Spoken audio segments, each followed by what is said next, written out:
கர்த்தருடைய நாமம் மெய்ப்படுவதாக. மீண்டுமா நம்ம கூட சகோதரிகளாக கூட இந்த வேத பாட வகுப்புக்கு தேவன் நம்மளை அழைச்சிட்டு வந்திருக்கார். அதுக்காக நம்ம தேவனுக்கு நன்றி சொல்லலாம்.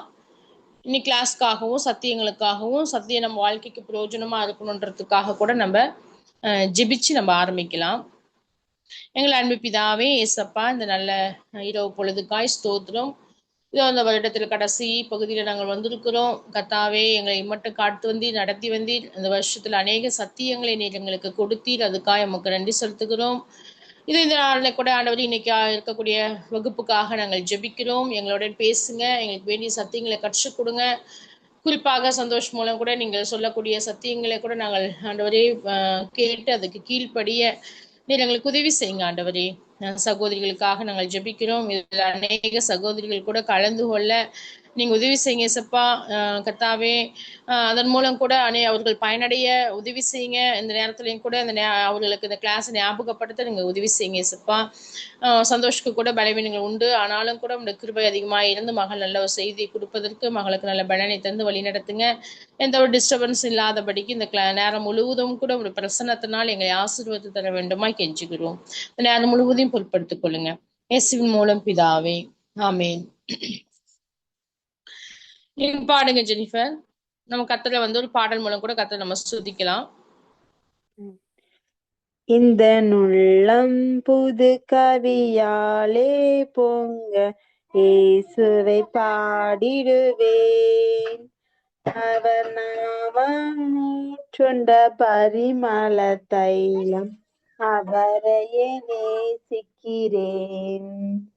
அல்லேலுயா துதி அல்லேலுயா, இந்த நன்னலம் இயேசுவை பாடிடுவேன்.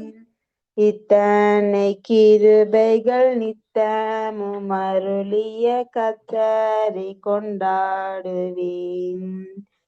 சென்ற காலம் முழுவதும் காத்தாரே, போர் சேதமும் அணுகாமல் சொந்தமாக சீர்பொழிந்தனக்கென்றும் சுகம்பலன் அளித்தாரே. அல்லேலுயா துதி அல்லேலுயா, இந்த நன்னலம் இயேசுவை பாடிடுவேன். இத்தனை கிருபைகள் நித்தமும் அருளிய கர்த்தரை கொண்டாடுவேன். சில வேளை இமை பொழுதே தம் முகத்தை சிருஷ்டிகர் மறைத்தாரே. கடும் கோபம் நீங்கி திரும்பவும் என்மேல் கிருபையும் பொழிந்தாரே. அல்லேலுயா துதி அல்லேலுயா, இந்த நன்னலம் இயேசுவை பாடிடுவேன். இத்தனை கிருபைகள் நித்தமும் அருளிய கர்த்தரை கொண்டாடுவேன். பஞ்ச காலம் பெருகிட நேர்ந்தாலும் தாம் தஞ்சமையானாரே. அங்கும் இங்கும் நோய்கள் பரவி வந்தாலும் அடைக்கலம் அளித்தாரே. அல்லேலுயா துதி அல்லேலுயா, இந்த நன்னலம் இயேசுவை பாடிடுவேன். இத்தனை கிருபைகள் நித்தமும் அருளிய கர்த்தரை கொண்டாடுவேன். களிப்போடு விரைந்தமை சேர்த்திட என் கர்த்தரே வருவாரே. அவளோடு நாமும் வானத்தை நோக்கி அனுதினம் காத்திருப்போம். அல்லேலுயா துதி அல்லேலுயா, இந்த நன்னலம் இயேசுவை பாடிடுவேன். இத்தனை கிருபைகள் நித்தமும் அருளிய கர்த்தரை கொண்டாடுவேன்.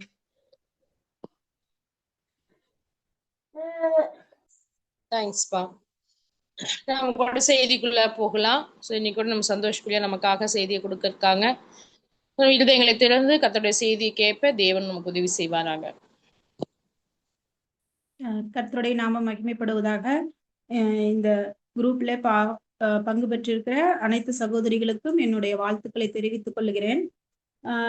நம்ம வாட்ஸ்அப்ல பார்த்தது போல இயேசு கிறிஸ்துவின் வம்ச வரலாற்றில் விசுவாசத்தால் இடம்பெற்ற ஸ்திரீகளை குறித்து தான் நம்ம பார்த்துட்டு வரோம்.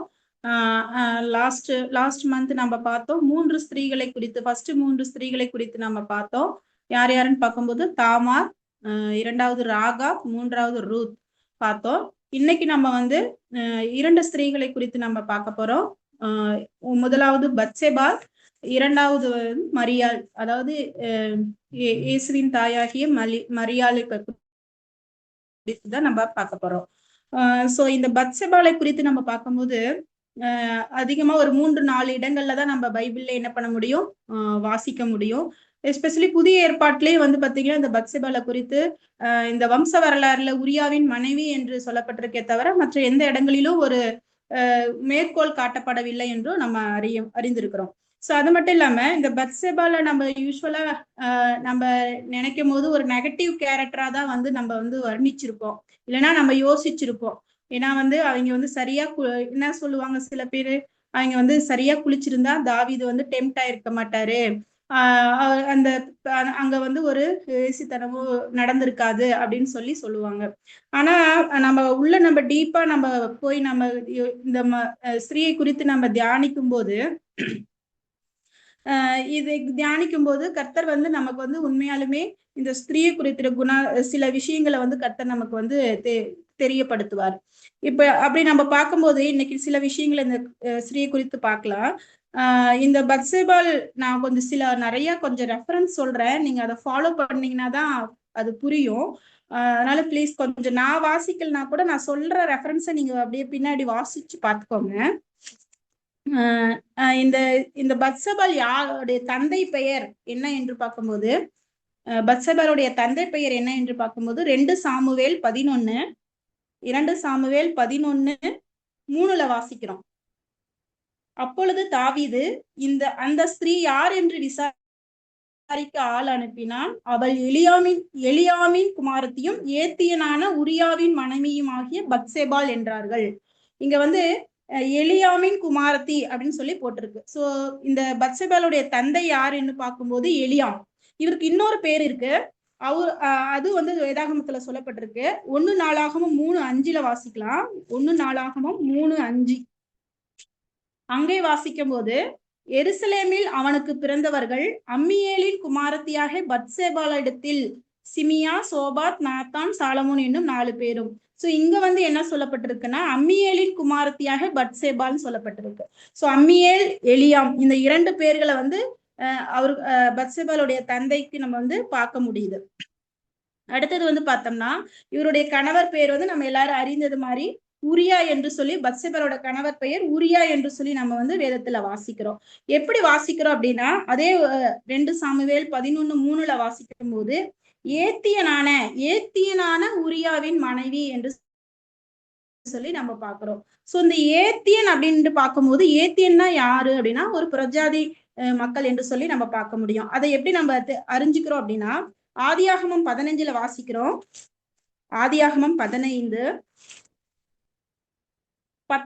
பாருங்களேன். 19:20 வாசிக்கும் போது கேனியரும், கெனிசியரும், கத்மோனியரும், ஏத்தியரும் அப்படின்னு சொல்லிட்டு இங்க ஒரு காரியம் இருக்கு. இங்க யாரை குறித்து சொல்லப்படுகிறதுனா இந்த புரஜாதி தேசத்தார், அவர்களை குறித்து தான் வந்து இங்க சொல்லப்பட்டு வருது. அப்படி வரும்போது இங்க இந்த பெரிசியர் போல வந்து இந்த ஏத்தியரும் வந்து இங்க வருகிறத நம்ம வந்து பார்க்க முடியும். சோ இங்க ஏத்தியனாகிய உரியா என்று சொல்லி நம்ம வந்து இங்க பாக்குறோம். சோ இப்ப ஏத்தியனோட மனைவிய வந்து பத்சேபால்னு பார்க்கும்போது சோ இவளும் வந்து ஒரு பிரஜாதியான பெண் தான், ஒரு பிரஜாதியிலிருந்து வந்த பெண்ணு தான் சொல்லிட்டு நம்ம என்ன பண்ண முடியும், அறிந்து கொள்ள முடியும். ஏன் அப்படி எப்படி இந்த பிரஜாதியர் பெண்கள் வந்து எப்படி இதுக்குள்ள வராங்க, எப்படி இஸ்ரவேல்ல இருக்கிறாங்க அப்படின்னு நம்ம பார்க்கும்போது சில புறஜாதியர்களும் வந்து என்ன பண்ணப்பட்டாங்க அப்படின்னா அதே இடத்துல வந்து தங்கி இருந்தாங்க. அது மட்டும் இல்லாம இஸ்ரவேல் நாட்டுக்குள்ளேயே வந்து இருந்தாங்க. சோ அப்படிதான் வந்து இந்த உரியாவும் வந்து என்ன பண்றாரு இருக்கிறாரு. உரியா வந்து ஒரு ஒரு வெறும் ஒரு இவராக மட்டும் இல்ல, அவர் வந்து பாத்தீங்கன்னா அந்த போர்ல வந்து பாத்தீங்கன்னா ஒரு போர் சேவகன், ஒரு நல்ல போர் சேவகனாக இருந்தார் என்று சொல்லி நம்ம என்ன பண்ண முடியும், பார்க்க முடியும். அதை நம்ம எங்க வாசிக்கிறோம் அப்படின்னா 2 சாமுவேல் 23 2 சாமுவேல் 23ல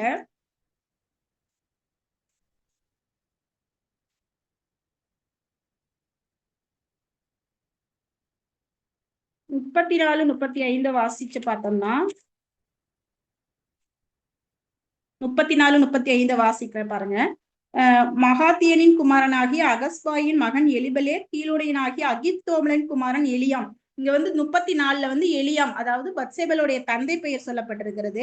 அதே 39ல பார்க்கும்போது ஏத்தியனாகிய உரியா என்பவர்களே என்று சொல்லி நம்ம இங்க பாக்குறோம். சோ இந்த லிஸ்ட், இந்த பட்டியல் வந்து என்னன்னு பார்க்கும்போது தாவீதுடைய போர் சேவகர் பட்டியல் தான் வந்து இது. இந்த பட்டியல் அதாவது ஒரு பராக்கிரமசாலிகள் பட்டியல் சொல்லிட்டு நம்ம முன்னாடி வாசிச்சோம்னா நமக்கு தெரியும்.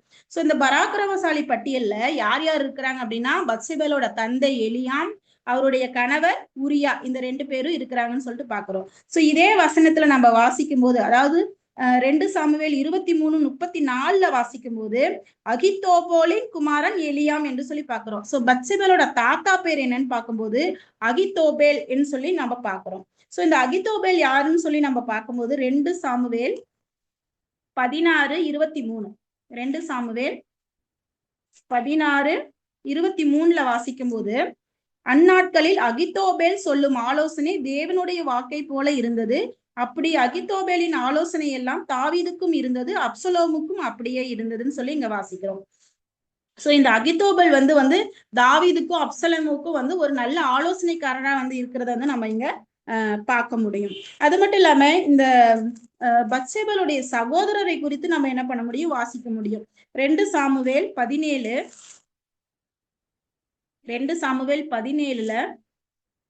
27 to 29 வாசிக்கலாம். 27ல நான் வாசிக்கிற பாருங்க. 2 சாமுவேல் 17ல 27. தாவீது மக்னாயிமில் சேர்ந்த போது அம்மோன் புத்திரின் தேசத்து ரப்பா பட்டணத்தாகிய சோபி என்னும் நாகாசின் குமாரனும் லோதேபார் ஊரான அம்மியேலின் குமாரன் மாகீரும். இங்க அம்மியேலின் குமாரன் சொல்லப்பட்டிருக்கு. சோ அம்மியேல் யாருன்னு சொன்னேன், பத்சேபலோட தந்தைன்னு சொன்னேன். சோ அம்மியேலின் குமாரன் மாகீர் அப்படின்னு சொல்லும் போது இங்க யாருன்னு பார்க்கும்போது பத்சேபலுடைய சகோதரன் என்று சொல்லி நம்ம என்ன பண்ண முடியும், பார்க்க முடியும். சோ இந்த கீழே நம்ம அந்த 28 29 வாசிக்கும் போது இந்த மாகீர் வந்து என்ன பண்றாரு, அப்சலோமினால தாவீது வந்து துரத்தப்பட்டு காடுகள்ல இருக்கும்போது அவங்களுக்கு தேவையான உணவு பண்டங்கள்லாம் எடுத்துட்டு கொண்டு போய் கொடுத்து ஹெல்ப் பண்றான்னு சொல்லி நம்ம பாக்குறோம். சோ இந்த 4 பேரை, அதாவது தந்தை, கணவர், தாத்தா மற்றும் சகோதரன், இந்த 4 பேருமே வந்து பாத்தீங்கன்னா தாவீதுக்கு வந்து ஒரு வேண்டப்பட்ட குடும்பம்னு சொல்லலாம், ஒரு நன்மை செய்கிற ஒரு குடும்பம்னு சொல்லி நம்ம பார்க்கலாம். சோ இப்படி பார்க்கும்போது இந்த எலியாம் உரியா 2 பேருமே நல்ல ஒரு பராக்கிரமசாலிகள் போர்ல, சரிங்களா. அது மட்டும் இல்லாம அகித்தோபேல் வந்து ஒரு நல்ல ஆலோசனைக்காரன் சொல்லி பாக்குறோம். மாகீர் வந்து தாவீதுக்கு வந்து உதவி செய்த ஒரு மனுஷன் சொல்லிட்டு நம்ம வந்து பாக்குறோம். சோ ஒரு வேண்டப்பட்ட குடும்பம் வந்து இந்த குடும்பம் சொல்லிட்டு தாவீதுக்கு ஒரு வேண்டப்பட்ட ஒரு நன்மை செய்த குடும்பம்னு சொல்லிட்டு நம்ம இது மூலம் என்ன பண்ண முடியும், தெரிஞ்சு கொள்ள முடியும்னு பாக்குறோம். சோ அது மட்டும் இல்லாம உரியாவை பார்க்கும்போது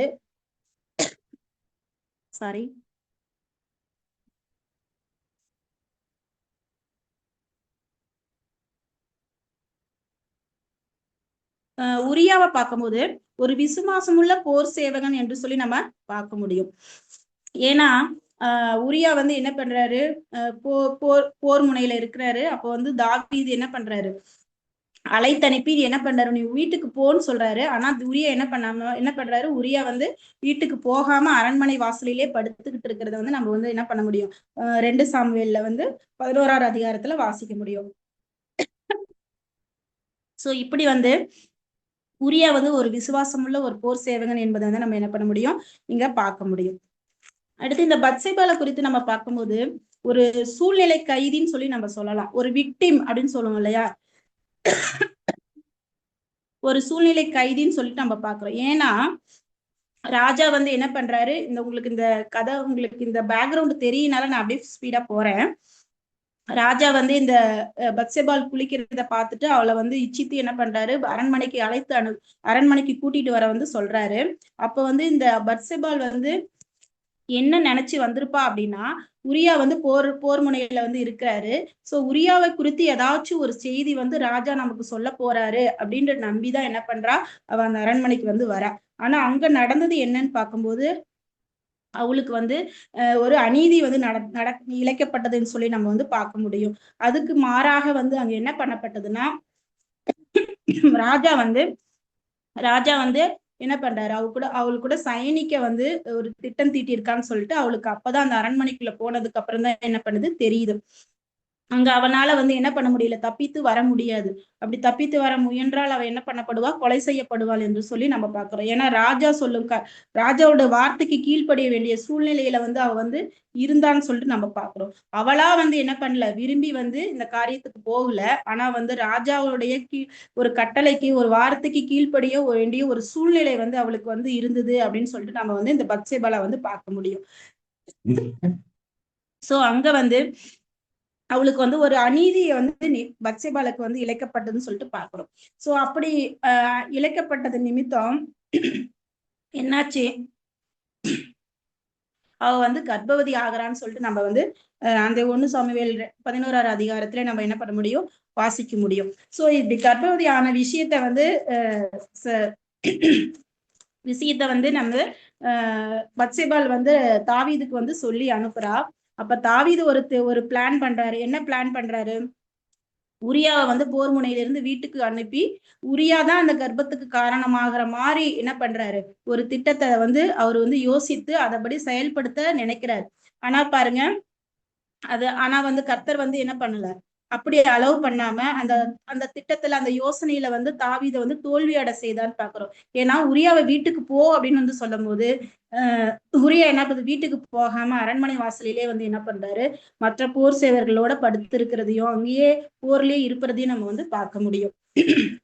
சோ அப்படி வந்து இங்க வந்து என்ன ஆகுது, உரியாவை கொல்லும்படி என்ன பண்றாரு, ஒரு திட்டத்தை வந்து தீட்டுறாரு. ஃபர்ஸ்ட் வந்து உரியாதான் அந்த கற்பத்துக்கு காரணமான மனுஷன் சொல்லி நம்ம ப்ரூவ் பண்ண முடியும்னு சொல்லிட்டு அவர் ஒரு யோசனையை வந்து வைக்கிறாரு. அந்த யோசனை வந்து தோல்வி அடைகிறாரு. ஆனா அதுக்கப்புறம் அவனை வந்து கொல்றதுக்கு திட்டம் தீட்டுறாரு. அப்படி கொல்றதுக்கு திட்டம் தீட்டும் போது அவரை வந்து போர் முனையில முன்னாடி வச்சு என்ன பண்றாரு, யோவாப்ன்ற ஒரு போர் வீரர் வந்து அவர் வந்து அம்மோனியர்களால என்ன பண்ணப்படுறாரு, அவர் வந்து கொலை செய்யப்படுறாருன்னு சொல்லிட்டு நம்ம வந்து போர்ல வந்து கொலை செய்யப்படுறாருன்னு சொல்லிட்டு நம்ம வந்து பாக்குறோம். சோ இந்த காரியம் எல்லாம் வந்து என்ன ஆகுதுன்னா, கர்த்தருடைய பார்வைக்கு என்னது, பொல்லாப்பா இருந்தது. தாவீது செய்த இந்த காரியங்கள் எல்லாமே கர்த்தருடைய பார்வைக்கு வந்து பொல்லாப்பா இருந்தது என்று சொல்லி நம்ம வந்து பார்க்க முடியும். சோ இங்க வந்து ஒரு தன்னுடைய கணவனையும் கொன்று வந்து என்ன பண்றாரு, தாவீது வந்து பத்சேபாலுக்கு வந்து ஒரு அநீதி இழைக்கிறத நம்ம இங்க வந்து பார்க்க முடியும். அடுத்து 4 வந்து இன்னொரு காரியம் என்னன்னு பார்க்கணும், இந்த பத்சேபால குறித்து நாத்தான் வந்து தீர்க்கதரிசி வந்து தாவீதுகிட்ட வந்து இந்த தன்னுடைய குற்றத்தை, தன்னுடைய பாவத்தை வந்து உணர்த்தும் போது ஒரு எக்ஸாம்பிள சொல்றாரு இல்லையா, ஒரு சின்ன ஆட்டுக்குட்டி, ஒரு தரித்திரன் ஐஸ்வர்யவான்.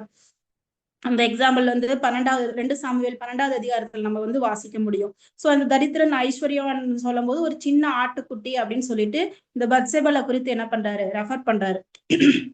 அப்படி ரெஃபர் பண்ணும்போது தாவீது என்ன சொல்றாரு, அந்த அந்த அந்த ஐஸ்வர்யவான் வந்து மரணத்திற்கே பாத்திரன் அப்படின்னு வந்து சொல்றாரு. அப்போ வந்து என்ன சொல்றாரு, நாத்தான் வந்து நீயே அந்த வந்து அது அந்த மனுஷர், நீயே பாத்திரமான மனுஷர், மரணத்துக்கு பாத்திரமான மனுஷன் சொல்லிட்டு சொல்றாரு.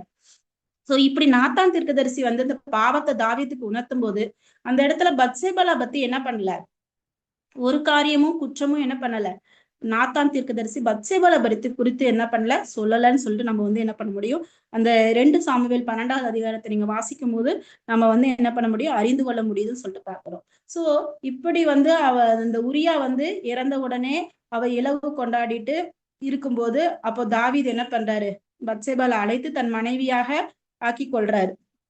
அப்ப அவர்களுக்கு வந்து அந்த பிள்ளை பிறக்கிறது. இந்த பிள்ளை வந்து என்ன ஆகுது, இறக்குறதும் நம்ம பாக்குறோம். அந்த வேசித்தனத்தினால அந்த தாவீதுடைய பாவத்தினால பிறந்த அந்த பிள்ளை வந்து என்ன பண்ணுது, இறந்து போகிறது என்று சொல்லி நம்ம பார்க்க முடியும். சோ இப்ப இந்த இடத்துலயும் பாருங்க, பத்சேபாளுக்கு ஒரு துக்கமான ஒரு காரியம் நிகழ்கிறத வந்து நம்ம வந்து பார்க்க முடியும். என்ன அப்படின்னா, ஃபர்ஸ்ட் தன்னுடைய கணவரை வந்து என்ன ஃபர்ஸ்ட் வந்து அவளுக்கு ஒரு அநீதி இழைக்கப்பட்டது. அவ வந்து ராஜாவை நம்பி உரியாவை குறித்து ஏதாவது ஒரு செய்தி கிடைக்குன்னு சொல்லி நம்பி அரண்மனைக்குள்ள போனா, அங்க வந்து அவளுக்கு வந்து ஒரு அநீதி வந்து இழைக்கப்பட்டதுன்னு சொல்லிட்டு நம்ம பாக்குறோம். அது மட்டும் இல்லாம தன்னுடைய கணவனை வந்து என்ன பண்றா, ஏன்னா தாவீது கொல்றதை நம்ம பார்க்க முடியும். அடுத்து தன்னுடைய பிள்ளை வந்து இப்போ வந்து இறந்துருச்சு. சோ இப்படிப்பட்ட ஒரு சூழ்நிலையில தான் வந்து என்ன பண்றா, பத்சேபாள் வந்து கடந்து வருகிறான்னு சொல்லி நம்ம வந்து பார்க்க முடியும். சோ இந்த சூழ்நிலையில அவளுடைய இருதயத்துல எப்படிப்பட்ட ஒரு எண்ணங்கள் இருந்திருக்கும், ஒரு குற்ற உணர்வு இருந்திருக்கும்.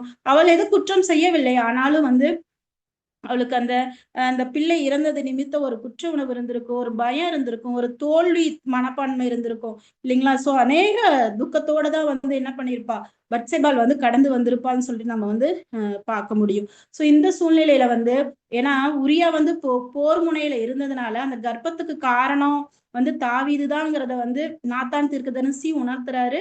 அது எல்லா மக்களுக்கும் தெரியவும் வருது. சோ அப்ப வந்து பாருங்க, அந்த பத்சேபாளை குறித்து மக்கள் வந்து எவ்வளவு ஒரு வந்து கேவலமாக ஒரு அவமானப்படுத்தியிருப்பாங்க இல்லைங்களா.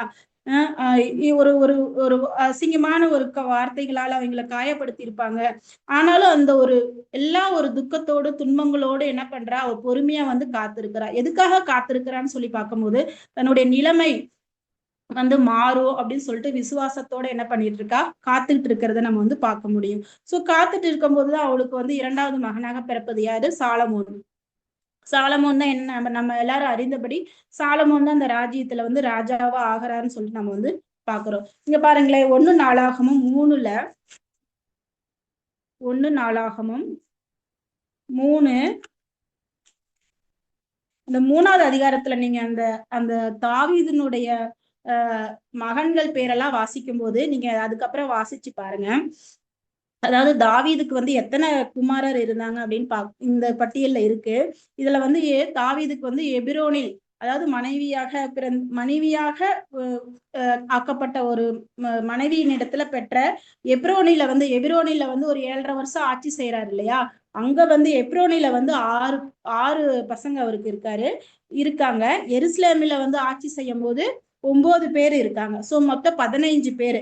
அது மட்டும் இல்லாம மறுமனையாட்டிகளினுடைய குமாரர் வந்து இருக்கிறாங்க. அது மட்டும் இல்லாம அவங்களுடைய சகோதரி தாமாரும் வந்து இருக்கிறத நம்ம வந்து பார்க்க முடியும். சோ இத்தனை பேர் மத்தியில, அதாவது அந்த 15 பேரு மனைவிகளுடைய பிள்ளைகளுடைய மத்தியில மொத்தமே 15 பேரு. சோ அந்த 15 பேர்ல சாலமோன் என்ன பண்றாரு, அந்த ராஜ்யத்துல வந்து சாலமோன் வந்து ராஜாவா ஆகிறத நம்ம வந்து பார்க்க முடியும். யாரோட மகன் சாலமோன், பத்சேபாளுடைய மகன் வந்து சாலமோன். ஆனாலும் வந்து பாத்தீங்கன்னா அந்த சாலமோனு குறித்து வந்து பாத்தீங்கன்னா ஆல்ரெடி வந்து ஒரு தீர்க்க தரிசனமாக வந்து தாவீதுக்கு வந்து அறிவிக்கப்பட்டதுன்னு சொல்லிட்டு நம்ம பார்க்க முடியும். 1 நாளாகமும் 22 7-10.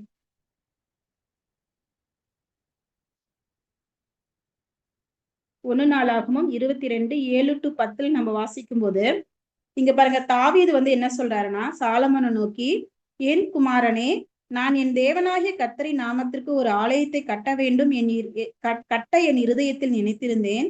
ஆனாலும் கர்த்தருடைய வார்த்தை எனக்கு உண்டாகி, நீ திரளான இரத்தத்தை சிந்தி பெரிய யுத்தங்களை பண்ணினாய். நீ என் நாமத்திற்கு ஆலயத்தை கட்ட வேண்டாம். எனக்கு முன்பாக மிகுதியான இரத்தத்தை தரையிலே சிந்தின பண்ணினாய். இதோ உனக்கு பிறக்க போகிற குமாரன் அமைதியுள்ள புருஷனாய் இருப்பான். இங்க வந்து ஒரு தீர்க்க தரிசனமா தான் சொல்லப்பட்டிருக்கு. இது என்ன சொல்றாரு, உனக்கு பிறக்க போகிற ஒரு குமாரன் அமைதியுள்ள புருஷனா இருப்பான். சுற்றிலும் இருக்கும் அவன் சத்துருக்களை எல்லாம் விலக்கி அவனை அமர்ந்திருக்க செய்வேன். ஆகையால் அவன் பேர் சாலமோன் எனப்படும். அவன் நாட்களில் இஸ்ரவேலின் மேல் சமாதானத்தையும் அமைதியையும் அருளுவேன். அவன் என் நாமத்திற்கு ஆலயத்தை கட்டுவான். அவன் எனக்கு குமாரனா இருப்பான். நான் அவனுக்கு பிதாவா இருப்பேன் என்று சொல்லி நம்ம இங்க பாக்குறோம்.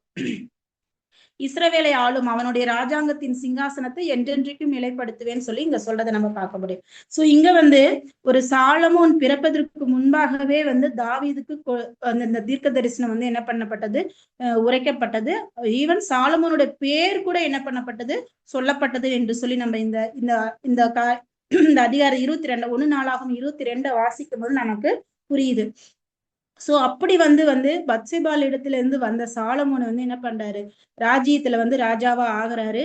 அவர் மூலம் வந்து தேசம் வந்து என்ன பண்ணுது, அந்த நாட்களில அமெரிக்கையா இருக்குது. அதனால சாலமோன் என்ன பண்றாரு, தேவனுக்கு ஆலயத்தை கட்டுகிறத நம்ம வந்து இங்க நம்ம பார்க்க முடியும். சோ அடுத்ததாக நம்ம வந்து பார்க்கும்போது பத்சேபாள் வந்து பொறுமையா காத்திருந்து விசுவாசத்தோட காத்திருந்தது நிமித்தம் அவளுடைய சூழ்நிலை எப்படி மாறுதுன்னு பாருங்களேன். 1 ராஜாக்கள் 2:19, 1 ராஜாக்கள் 2:19.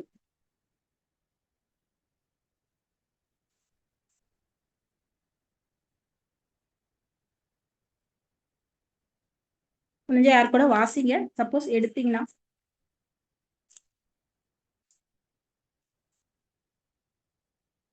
சரி, நானே வாசிக்கிறேன். 1 ராஜாக்கள் 2:19. பத்சேபாள் அதோனியாவுக்காக ராஜாவாகிய சாலமோனிடத்தில் பேசும்படி போனால், அப்பொழுது ராஜா எழுந்திருந்து அவளுக்கு எதிர்கொண்டு வந்து அவளை வணங்கி தன் சிங்காசனத்தின் மேல் உட்கார்ந்து ராஜாவின் தாயார் தன் வலதுபுறமாக உட்கார அவளுக்கு ஒரு ஆசனத்தை வைத்தான். இங்க நம்ம என்ன பாக்குறோம், பத்சேபாளுடைய நிலைமை எப்படி ஒரு மகிமையான நிலைமையாக மாற்றப்பட்டதுன்னு என்று சொல்லி நம்ம இங்க பார்க்க முடியும். சாலமோன் என்ன பண்றாரு, அவர் தாய் வரும்போது அவருக்கு முன்பாக என்ன பண்றாரு, ஒரு இஸ்ரவேலுடைய ராஜாவா இருக்கிற சாலமோன் பத்சேபாளுக்கு முன்னாடி என்ன பண்றாரு, எழுந்திருக்கிறாரு. அவளுக்கு எதிர்கொண்டு போய் அவளை வணங்குறாரு. அது மட்டும் இல்லாம தன் சிங்காசனத்தின் மேல உட்கார்ந்து அவர் என்ன பண்றாரு, தன்னுடைய ராஜாவின் தாயார் தன் வலதுபுறமாக ஒரு ராஜ தாயாக வந்து என்ன பண்றாரு, அவரை பத்சேபாலை வந்து கனம் பண்ணி அமர செய்கிறத வந்து நம்ம இங்க என்ன பண்ண முடியும், பார்க்க முடியும். சோ இப்படி வந்து அவளுடைய நிலைமை என்ன பண்ணப்பட்டிருக்கு, மாற்றப்பட்டிருக்குன்னு சொல்லிட்டு நம்ம வந்து பாக்குறோம். சோ எப்படி வந்து ஒரு சூழ்நிலை கைதியாக இருந்த பத்சேபாள் வந்து ஒரு விக்டிம் இருந்த ஒரு சூழ்நிலை கைதியாக இருந்த அந்த பத்சேபாள் வந்து அவளுக்கு அநீதி இழைக்கப்பட்டதுன்னு சொல்லிட்டு நம்ம பாக்குறோம். அவள் பிள்ளை இறந்த போது துக்கமுடையவளாக இருந்தாள் என்று சொல்லி பார்க்கிறோம். ஆனாலும் தேவன் அவளுடைய சூழ்நிலையும் நிலைமையும் மாற்றி அவள் வந்து அவளுடைய மகன் சாலமோன் வந்து தாவீதுக்கு 15 பேர் பசங்க இருந்தாலும் சாலமோனை வந்து என்ன பண்றாரு, பத்சேபாளுடைய மகன் சாலமோனை வந்து இஸ்ரவேல்ல ராஜாவாக்குறாரு. அது மட்டும் இல்லாம அந்த சாலமோனு தான் தேவனுக்கு வந்து என்ன பண்ற, ஆலயத்தை கட்டுறாரு. அது மட்டும் இல்லாம பத்சேபாள் ஒரு ராஜ தாயாக சாலமோன் கனம் பண்ணி அவருடைய வலதுபுறத்துல சிங்காசனத்தின் பக்கத்துல வலதுபுறத்துல அமர செய்கிறதை நம்ம வந்து என்ன பண்ண முடியும், பார்க்க முடியும். சோ இப்படி வந்து பத்சேபாள் வந்து தன்னுடைய சூழ்நிலை வந்து மாறி கர்த்தரை வந்து ஆசீர்வதித்ததை நம்ம வந்து பார்க்க முடியும். சோ அந்த இடத்துல அவ வந்து பொறுமையோட விசுவாசத்தோட காத்திருந்தாள் என்று சொல்லி நம்ம வந்து தியானிக்க முடியும். சோ இந்த பத்சேபாள் மகன்களை குறித்து நம்ம பார்க்கும்போது அதே 1 நாளாகமும் 3 நம்ம வாசிச்சோம் இல்லைங்களா, நம்ம ஆல்ரெடி வாசிச்சோம். 1 நாளாகமும் 3 பத்சேபாளுக்கு வந்து 4 பசங்க இருக்கிறதா நம்ம வந்து வாசிச்சோம். 1 நாளாகமும் 3:5 பாருங்க. எருசலேமில் அவனுக்கு பிறந்தவர்கள் அம்மியேலின் குமாரத்தியாக பத்சேபாள் இடத்தில் சிமியா, சோபா, நாத்தான், சாலமோன் என்னும் 4 பேர். சோ இந்த சாலமோன் நாத்தான் வந்து எங்க நம்ம புதிய ஏற்பாட்டுல பாக்குறோம் அப்படின்னா வம்ச வரலாறுல, அதாவது மத்தேயு வம்ச வரலாறுல மத்தேயு 1:6 வாசிக்கும் போது தாவீதின் குமாரன் சாலமோனு குறித்து நம்ம வாசிக்கிறோம். அதே நம்ம லூக்கால வந்து வாசிக்கும் போது நம்ம மத்தேயு வம்ச வரலாறு வந்து யோசேப்புடைய வம்ச வரலாறுன்னு நம்ம வந்து பார்க்க முடியும். அதேபடி லூக்காவோட வம்ச வரலாறு வந்து மரியாளுடைய வம்ச வரலாறுன்னு சொல்லிட்டு நம்ம வந்து பார்க்க முடியும். சோ அப்படி வந்து லூக்கா 3:33 வாசிக்கும் போது, லூக்கா 3:31 வாசிக்கிறோம் பாருங்க. 3:31 வாசிக்கிற கடைசி பகுதி, மாத்தாத்தா நாத்தானின் குமாரன், நாத்தான் தாவீதின் குமாரன் சொல்லிட்டு இங்க வாசிக்கிறோம். சோ இங்க வந்து நாத்தான், இங்க தாவீதின் குமாரன் யாருன்னு சொல்லப்பட்டிருக்கு, நாத்தான் லூக்காவுல சொல்லப்பட்டிருக்கு. மத்தேயுல வந்து தாவீதின் குமாரன் யாருன்னு சொல்லப்பட்டிருக்கு, சாலமோன் சொல்லப்பட்டிருக்கு.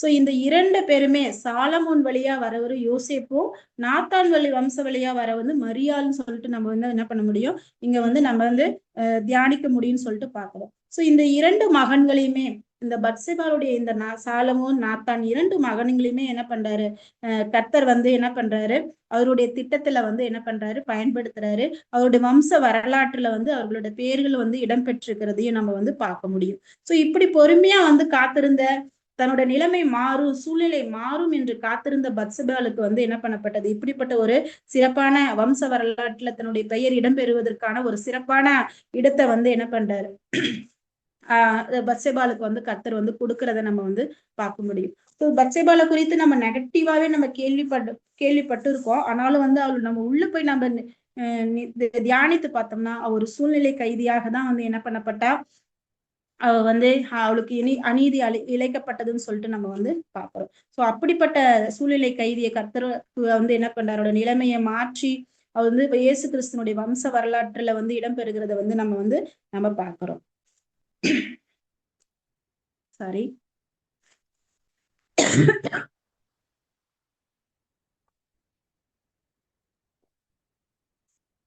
ஓகே, அடுத்ததாக நம்ம வந்து இப்ப பார்க்க போறது மரியாள். மரியாள் குறித்து நம்ம பார்க்கும்போது மரியாள் வந்து யூத வம்சத்துல வந்தவங்கதான் அப்படின்னு சொல்லிட்டு நம்ம வந்து சொல்ல முடியும். சிலர் என்னன்றாங்க, எலிசபெத்துடைய இனத்தான்னு சொல்லி நம்ம ஒரு இடத்துல லூக்கால வாசிக்கிறோம் இல்லையா, எலிசபெத் அதாவது சகரியாவோட மனைவி எலிசபெத்துடைய இனத்தாள் அப்படின்னு வந்து நம்ம வாசிக்கிறதுனால எலிசபெத் வந்து லேவி கோத்திரத்தை சேர்ந்தவ. அப்ப வந்து இவ வந்து இனத்தாள் என்று சொல்லப்படும் போது இவ வந்து, அதாவது மரியாள் வந்து யூதா வம்சம் கிடையாது, லேவி வம்சம் அப்படின்னு வந்து சொல்றாங்க. சில பேரு வந்து அது வியாக்கியானம் அப்படி பண்ணுவாங்க. இருந்தாலும் அந்த இடத்துல வந்து எலிசபெத்தை வந்து இனத்தாள் என்று சொல்லும் போது ஒரு கிரேக்க மொழி பைபிளை நம்ம வாசிச்சோம் அப்படின்னா அதுக்கு வந்து கொடுக்கப்பட்ட அந்த இனத்தாள் என்று சொல்லப்பட்ட வார்த்தைக்கு அர்த்தம் என்ன என்று பார்க்கும்போது இஸ்ரவேல் ஜனம், அதாவது அந்த இஸ்ரவேல் ஜனத்துடைய ஒரு ஜனத்தார் அப்படின்னு வந்து சொல்லுவோம் இல்லையா. இப்ப வந்து யூதா ஜனத்தார், இஸ்ரவேல் ஜனத்தார், அது மாதிரி இஸ்ரவேல் ஜனம் அப்படின்ற ஒரு வார்த்தைக்கு வந்து ஒரு ரிலேட்டிவ் என்ற ஒரு அர்த்தத்தோட அங்க வந்து சொல்லப்பட்டிருக்கிறதா நம்ம வந்து பார்க்க முடியும். ஆனா வந்து நம்ம வந்து அநேக ப்ரூஃப் வந்து நம்ம வேதத்தின் வசனங்களின்படி என்ன பண்ணுது, அநேக ப்ரூஃப் வந்து மரியாள் வந்து யூதா வம்சத்தை சார்ந்தவங்கதான் அப்படிங்கறது வந்து நம்ம வசனத்தோட என்ன பண்ண முடியும், சொல்ல முடியும். அத ஏன் அப்படி சொல்ல முடியும் அப்படின்னா, யூதாவில வந்து மத்தேயுல நம்ம வம்ச வரலாறுல வாசிக்கும் போது 1:16 பாருங்க. மத்தேயு 1:16 யாக்கோபு மரியாளுடைய புருஷனாகிய யோசேப்பை பெற்றான் அப்படின்னு சொல்லி நம்ம இங்க பாக்குறோம். சோ இங்க யோசேப்புடைய அப்பா பேரு என்னன்னு பார்க்கும்போது யாக்கோபு. அப்படியே லூக்காவும் எடுத்துக்கோங்க. லூக்கா 3:24 பாருங்க. லூக்கா 3:24 பார்க்கும்போது அந்த கடைசி பகுதி பாருங்க. மெல்கி அண்ணாவின் குமாரன், என்னா யோசேப்பின் குமாரன், 23 அவர் இங்க வந்து யோசேப்பின் குமாரன் என்று எண்ணப்பட்டார். அந்த யோசேப்பு ஏலியின் குமாரன்.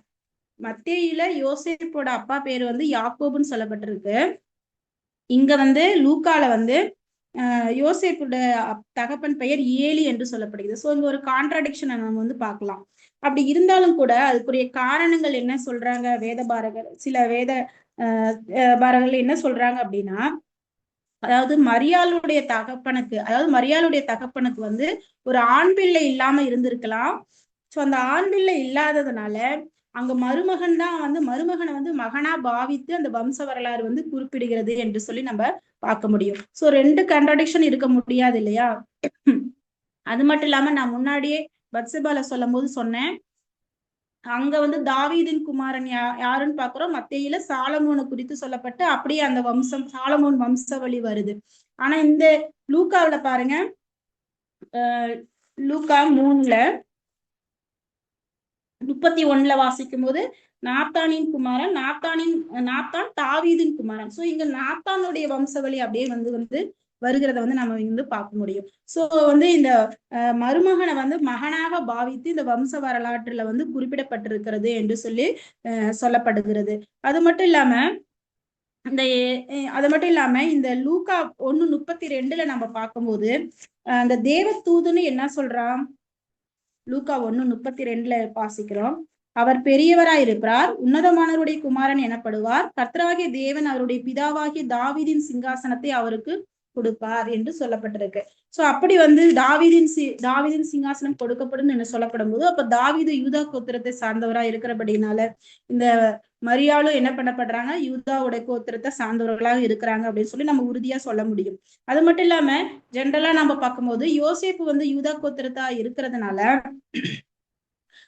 அவருக்கு நியமிக்கப்பட்ட பெண்ணும் ஒரு யூதா கோத்திரத்தாலதான் இருக்க முடியும் அப்படின்னு சொல்லிட்டு ஜென்ரலாவும் என்ன பண்ண முடியும், இதை வந்து நம்ம உறுதி பண்ண முடியும். சோ அநேகர் டீச் பண்ணும் போது இந்த எலிசபெத்தோட இனத்தாளா இருக்கிறாள் அப்படிங்கிறதுக்காக வந்து என்ன பண்றாங்க, மரியாள் வந்து லேவி கோத்திரத்தை சார்ந்தவங்க அப்படின்னு வந்து சொல்றாங்க. பட் ஆனா நமக்கு தீர்க்க தரிசனங்கள் எல்லாம் உரைக்கிறபடி அவர் வந்து யூதா கோத்திரத்துலதான் வந்து என்ன பண்ணுவார், இயேசு கிறிஸ்து வந்து பிறப்பார் என்று சொல்லி நம்ம பாக்குறோம். சோ இந்த யோசேப்பு மரியாள் இருவருமே வந்து யூதா கோத்திரத்தை சார்ந்தவர்கள் தான் என்று சொல்லி நம்ம என்ன பண்ண முடியும், இந்த வேத வசனங்கள் மூலம் நம்ம என்ன பண்ண முடியும், உறுதியா வந்து சொல்ல முடியும்னு சொல்லிட்டு நம்ம வந்து இங்க பாக்குறோம். சோ இவளுடைய குணாதிசயம், இந்த மரியாளுடைய நம்ம தியானிக்கும் போது, அவருடைய குணாதிசயங்களை நம்ம தியானிக்கும் போது இந்த மரியாள் வந்து ஒரு தேவ பக்தி உள்ளவள், பரிசுத்தம் உள்ளவள் என்று சொல்லி நம்ம வந்து என்ன பண்ண முடியும், பார்க்க முடியும்.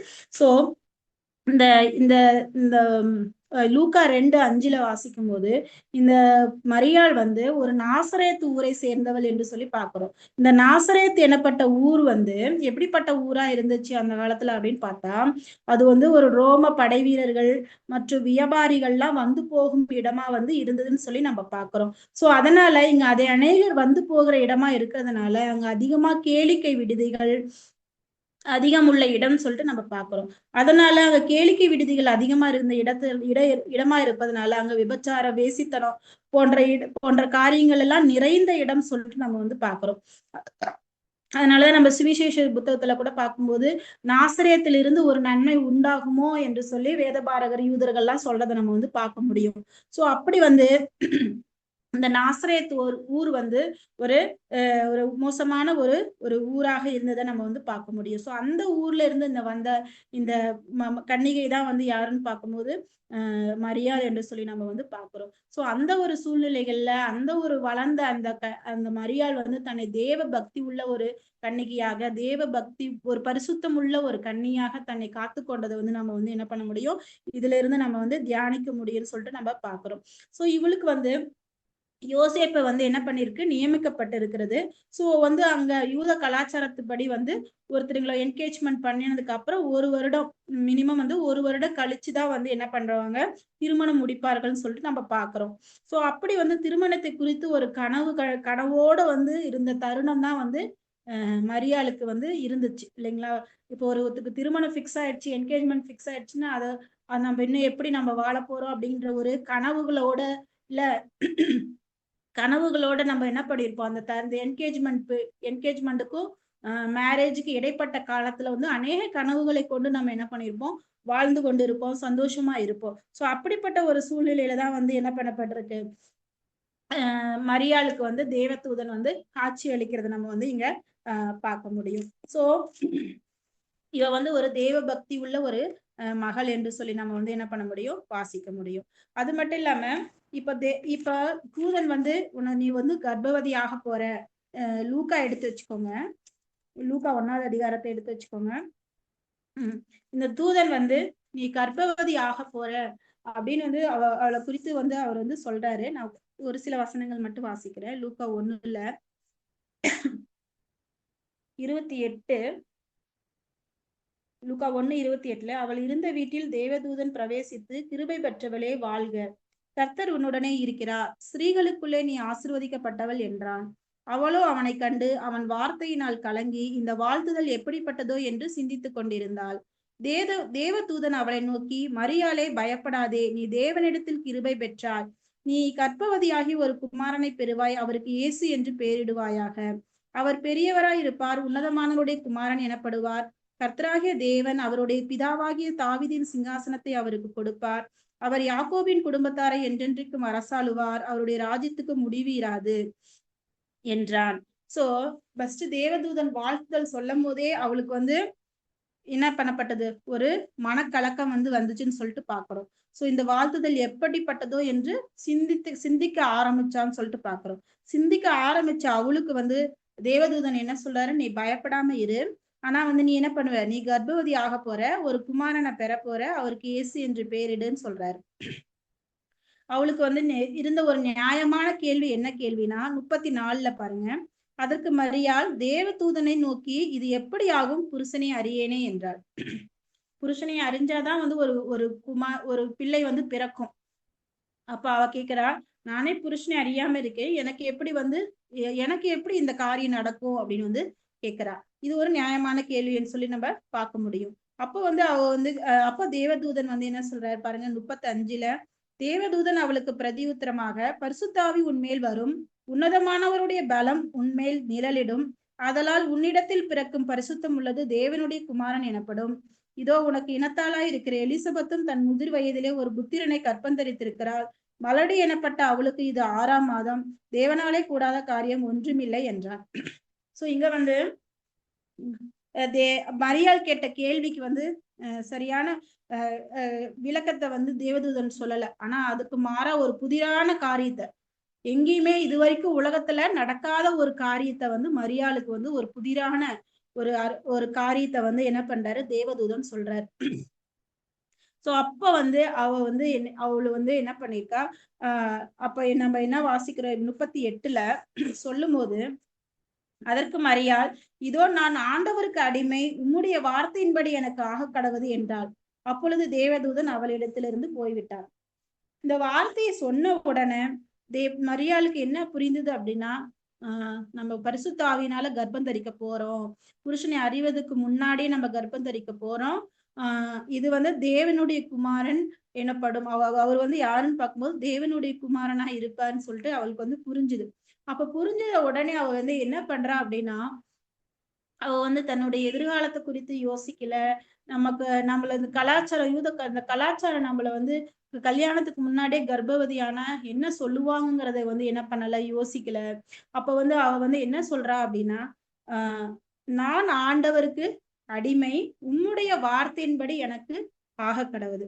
இந்த வார்த்தை நம்ம ரிப்பீட்டடா நம்ம வாசிச்சு நம்ம தியானிக்கும் போது இப்படிப்பட்ட ஒரு ஒப்புவிக்கிற ஒரு காரியம் இல்லையா, தன்னுடைய வாழ்க்கையை ஒப்புவிக்கிற காரியம், அதுவும் எப்படிப்பட்ட ஒரு சூழ்நிலை, கன்னிகையா இருக்கும்போது, புருஷனை அறியாது இருக்கும்போது கர்ப்பவதி ஆவது அந்த கலாச்சாரத்துல எப்படி ஒரு மோசமான விஷயமாக பேசப்படும். அவ வந்து இது பரிசுத்தாவினால நான் கர்ப்பம் ஆனேன்னு சொன்னாலும் யாரும் நம்ப போறதும் இல்லைங்களா. ஏன்னா இதுக்கு முன்னாடி அப்படிப்பட்ட ஒரு விஷயம் நடந்ததே கிடையாது. சோ அப்படி இருக்கிற ஒரு சூழ்நிலையில தன்னை வந்து என்ன பண்றா, தன்னோட எதிர்காலம் என்ன ஆனாலும் சரி, வந்து யார் என்னை அசிங்கமா பேசினாலும் சரி, ஆனா நான் தேவனுடைய திட்டத்திற்கு நான் என்ன பண்ண போறேன், என்னை வந்து ஒப்பு கொடுக்க போறேன் அப்படின்னு சொல்லிட்டு தன்னுடைய இருதயத்துல உறுதி செய்து அவ என்ன பண்றா, அங்க வந்து நான் வந்து ஆண்டவருக்கு அடிமை, உம்முடைய வார்த்தையும்படி எனக்கு வந்து ஆக கடவுள்னு சொல்லிட்டு தன்னுடைய தேவனுடைய திட்டத்திற்கு தன்னை வந்து ஒப்புவிக்கிறத வந்து நம்ம வந்து இங்க பார்க்க முடியும். சோ அப்படி வந்து இப்ப நம்மளோட வாழ்க்கையில இந்த காரியத்தை ஒப்பிட்டு பாருங்களேன். இந்த சூழ்நிலையில நம்ம இருந்தோம்னா, சப்போஸ் நான் எக்ஸாம்பிளுக்கு நான் வச்சுக்கிறேன், நான் வந்து இந்த சூழ்நிலை இருந்தேன் அப்படின்னா நான் எப்படி ரியாக்ட் பண்ணிருப்பேன், நான் என்ன மாதிரி எல்லாம் ரியாக்ட் பண்ணிருப்பேன் அப்படின்னா, முதலாவது நான் வந்து என்ன பண்ணிருப்பேன், ஒரு கேள்வி கேட்டிருப்பேன் இல்லையா. நான் வந்து ஒரு கேள்வி கேட்டிருப்பேன், இது வந்து ஏன் எனக்கு நடக்கணும், இதனால வந்து எனக்கு வந்து என்ன ஆகும், இந்த இந்த சமுதாயத்துல வந்து எனக்கு வந்து ஒரு கெட்ட பேர் வரும், அதனால நான் வந்து இது ஒத்துக்கொள்ள மாட்டேன் அப்படின்னு வந்து சொல்லியிருப்பேன். இல்ல அப்படின்னா நான் வந்து என்ன சொல்லியிருப்பேன், அவருக்கு ஆலோசனை கொடுக்குற மாதிரி இன்னொரு காரியத்தை சொல்லியிருப்பேன். என்ன சொல்லியிருப்பேன், நான் கல்யாணம் முடிச்ச பிறகு நான் வந்து கர்ப்பவதி ஆனா அப்போ வந்து இந்த மக்கள்லாம் வந்து என்னை சந்தேகப்பட மாட்டாங்க, அப்போ வந்து என்னை குறித்து வந்து கேவலமா பேச மாட்டாங்க அப்படின்னு வந்து நான் வந்து கர்த்தருக்கே ஆலோசனை கொடுக்குற மாதிரி என்ன பண்ணிருப்பேன், ஒரு பதில வந்து நான் கொடுத்திருப்பேன். இல்ல அப்படின்னா மூன்றாவதா வந்து நான் இந்த தேவகுமாரன் என்னோட வயிற்றில பிறப்பதற்கு நான் வந்து தகுதி இல்லை அப்படி சொல்லிட்டு அந்த தேவனுடைய திட்டத்திற்கு வந்து நான் என்னை ஒப்பு கொடுக்காம என்ன பண்ணிருப்பேன், நானு மறுதளிச்சிருப்பேன். சோ இப்படி ஒவ்வொருவரும் நம்மளுடைய இந்த சூழ்நிலையில நம்ம இருக்கும்போது இந்த தேவதூதனுக்கு எப்படி ரியாக்ட் பண்ணிருப்போம் அப்படின்னு நம்ம வந்து தியானித்தோம் அப்படின்னா ஒவ்வொருவருக்கும் ஒவ்வொரு விதமான காரியங்கள் வந்து வெளிப்படும். சோ இப்படி வந்து நம்ம தேவனுடைய திட்டத்திற்கு வந்து இந்த மரியாதை போல எந்த ஒரு கேள்வியும் கேட்காம, கர்த்தருக்கு ஆலோசனை கொடுக்காம, அவருடைய திட்டத்தை மறுதளிக்காம, நான் இது இதுக்கு தகுதியானவள் அல்ல அப்படின்னு சொல்லிட்டு மறுதளிக்காம நம்ம என்ன அப்படின்னா, நம்ம என்ன பண்ணணும், நம்ம தேவனுடைய வார்த்தைக்கு வந்து நம்ம என்ன பண்ணணும், அவருடைய சித்தத்திற்கு, அவருடைய திட்டத்திற்கு நம்ம வந்து அப்படியே ஃபுல் சரண்டர் இல்லைங்களா, அப்படியே நம்மள வந்து என்ன பண்ணணும், ஒப்பு கொடுக்கிறவர்களாக வந்து இருக்கணும்னு சொல்லிட்டு மரியாள் நமக்கு ஒரு நல்ல எக்ஸாம்பிள வந்து என்ன பண்ணிருக்காங்க, முன் வைத்திருக்காங்கன்னு சொல்லிட்டு நம்ம பார்க்க முடியும். சோ அடுத்தடுத்தது நம்ம பார்க்கும்போது இந்த மரியாளை படுத்து தேவனை வந்து துதிக்கிற ஒரு மகிமைப்படுத்துகிற ஒரு குணாதிசயம் கொண்ட ஒரு மகளாக நம்ம பாக்குறோம்.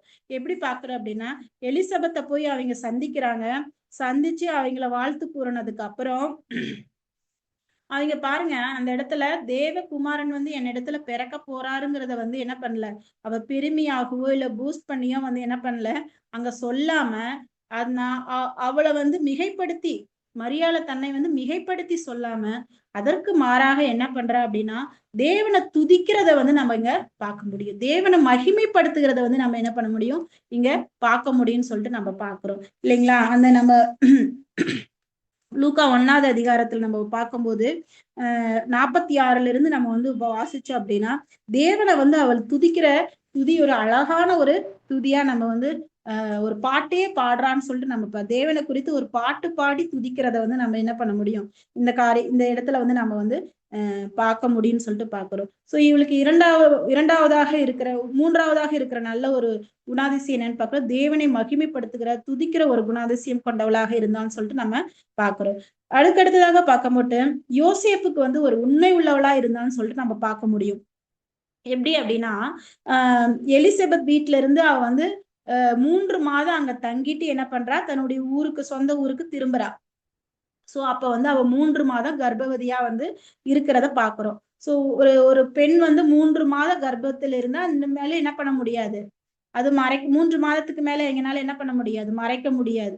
அது எப்படியா இருந்தாலும் அது என்ன பண்ணிரும், வெளிப்பட்டுரும் இல்லைங்களா, தெரிஞ்சிரும். சோ அப்படி வந்து 3 மாதம் கழிச்சு தன் ஊருக்கு வந்த மரியாள் வந்து மத்தேயுல வாசிக்கிறேன் பாருங்க. மத்தேயு 1வது அதிகாரம் எடுத்துக்கோங்க. மத்தேயு 1வது அதிகாரம் 18வது வசனத்துல வாசிக்கும் போது கடைசியில பாருங்க, அவருடைய தாயாகிய மரியாள் யோசேப்புக்கு நியமிக்கப்பட்டிருக்கையில் அவர்கள் கூடி வரும்